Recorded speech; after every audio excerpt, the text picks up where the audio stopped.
Jeng, kemarin aku lihat Rina ngepost foto pakai seragam SMP gitu. Emang bener ya sekarang Rina udah SMP? Nggak terasa banget ya, berarti udah masuk masa-masa puber dong. Iya nih Jang, Rina udah SMP. Dia tuh sekarang udah kelihatan banget pubernya. Jeng, tahu nggak sih kabar di desa sebelah ada anak di bawah umur udah hamil sama pacarnya loh. Masa sih, Jang? Perasaan scroll TikTok sama Facebook 24 jam masih ajak udah tentang beginian nih. Aduh, serem banget ya. Anak zaman sekarang tuh harus banget dijaga ya, apalagi pergaulannya. Wah, kalau begitu Rina harus kasih tahu tentang sex education tuh, Jeng. Mumpung masih dini, apalagi kita nggak tahu kan pengaruh zaman sekarang tuh makin-makin. Apa aja bisa terjadi. Bener banget tuh Jeng, tapi coba deh ngasih taunya nggak cuma diomongin secara langsung. Buat tambahan gitu, coba kasih lihat podcast-podcast gitu. Soalnya aku lihat tuh di medsos dikit-dikit podcast, terus lebih menarik gitu loh. Oh iya, nih coba aku cari podcast tentang sex education ya, biar ntar tinggal dijudukin ke Rina. Sebentar. Dapat nih. Coba kita sama-sama lihat dulu.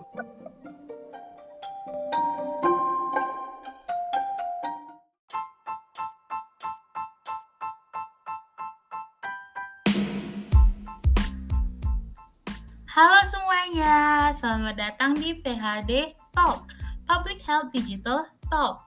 Sebelumnya, perkenalkan nama aku Ingrid Gracelia, dan di sini aku nggak sendirian nih. Ada dua teman aku. Yang pertama ada Tika. Halo guys. Nah, yang kedua ada Aida. Halo semuanya. Nah, topik podcast kita kali ini tuh tentang kesehatan reproduksi sama seksual edukasi, yang dimana judulnya itu Caspro dan Sex Education, Why It's Important. Sebelumnya, sebelum masuk lebih jauh nih, kita harus tahu kan itu apa sih itu sex education itu, penting nggak sih sex education itu bagi kita semua? Boleh dari Tika ataupun Aida? Oke, mungkin dari aku dulu ya.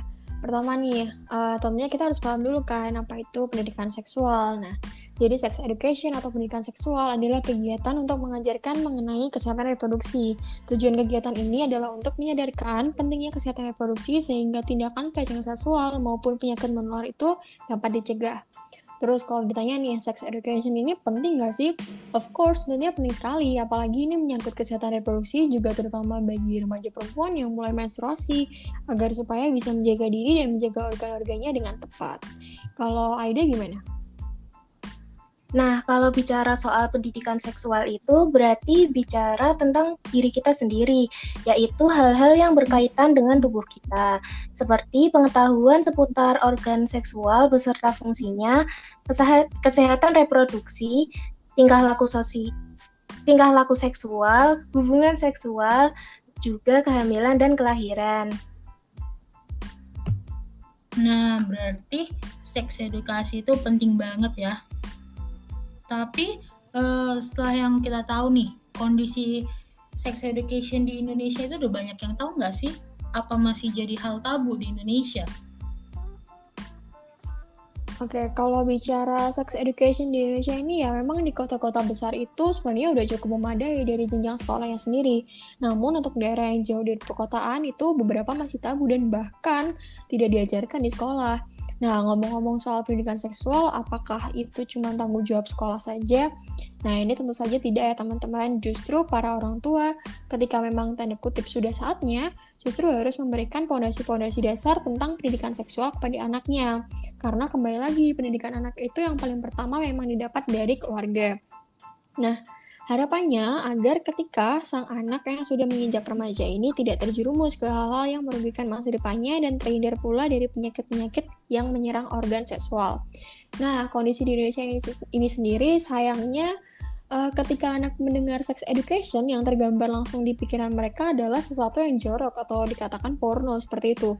Padahal pendidikan seksual ini tidak hanya melulu seperti itu. Kemudian masih banyak juga orang tua yang tidak mengajarkan pendidikan seksual kepada anaknya karena mungkin malu atau kurang nyaman ketika berbicara topik tersebut. Gitu kalau dari aku. Berarti sex education itu penting dan masih terlalu dianggap remeh gitu ya kan? Terus karena dianggap remeh, pasti itu harus diketahui sama remaja-remaja biar nggak terjerumus jorok dan kotor gitu selalu kan. Menurut Aida nih, Sepenting apa sih sex education bagi remaja? Nah, kenapa pendidikan seksual itu penting? Karena kita perlu mengetahui informasi yang berhubungan dengan seksual beserta batasannya dengan lawan jenis. Dengan mengetahui hal-hal tersebut, kita jadi lebih aware dan peduli kepada tubuh kita. Selain itu, pendidikan untuk melindungi diri sendiri dari resiko kekerasan, pelecehan seksual, dan seks bebas. Berarti disimpulkan itu sex education itu penting banget gitu. Tapi ada nggak sih dampaknya kalau misalnya pendidikan seksual ini tidak disebarluaskan gitu, apalagi pada remaja? Nah, melanjutkan dari pentingnya sex education ini, jadi kalau anak tidak mendapatkan pendidikan seksual dari sejak dini, dalam tanda kutip yang sesuai dengan umurnya, maka bisa berdampak kepada seks bebas. Dari seks bebas ini bisa menyebabkan penyakit menular seksual seperti HIV/AIDS, sifilis, gonorrea, dan penyakit lainnya. Nah, untuk menghindari penyakit-penyakit tersebut, kita perlu tahu nih cara untuk menjaga kesehatan reproduksi. Cara yang pertama adalah dengan menjaga kebersihan organ seksual kita, lalu dengan hubungan seksual yang aman, menerapkan gaya hidup sehat, dan jangan malu buat cek kesehatan reproduksi ke unit pelayanan kesehatan. Nah, ngomong-ngomong untuk cek reproduksi ke unit kesehatan gitu, pastikan selalu ke rumah sakit, ke puskesmas. Ada nggak sih dokter ataupun aplikasi gitu yang berbasis online biar nggak capek-capek, apalagi sekarang kan lagi pandemi gitu. Ada nggak sih? Oke, ada banget. Nah, tadi tips-tipsnya selain tips-tips yang tadi itu harus banget dipraktekin ya. Nah, kondisinya tuh sekarang juga masih banyak remaja laki-laki maupun perempuan yang masih merasa malu atau kurang nyaman membicarakan ketika ada keluhan mengenai organ reproduksinya pada orang tua.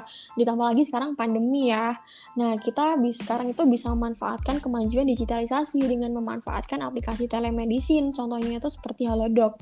Nah, di aplikasi Halodoc sendiri di menu pelayanan khusus bagian kesehatan reproduksi ini udah lengkap banget teman-teman. Dari spesialis kandungan, psikologi klinis, kedokteran jiwa, hingga seksologi dan spesialis reproduksi pria. Kita bisa berkonsultasi dan mendapat informasi melalui artikel yang ada di menu Halodoc tersebut. Namun, apabila memang masalah kesehatan sudah terjadi cukup parah, maka tetap harus menceritakannya kepada orang tua ya teman-teman. Gitu kalau dari aku.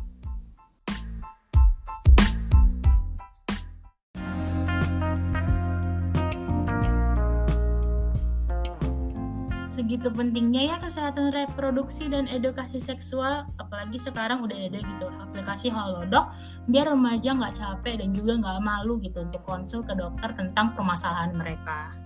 Baik, sekian dari podcast kali ini. Terima kasih udah ngedengerin. Jangan lupa untuk selalu aware tentang kesehatan reproduksi kita dan juga selalu teredukasi tentang seksual. Terima kasih dan bye-bye.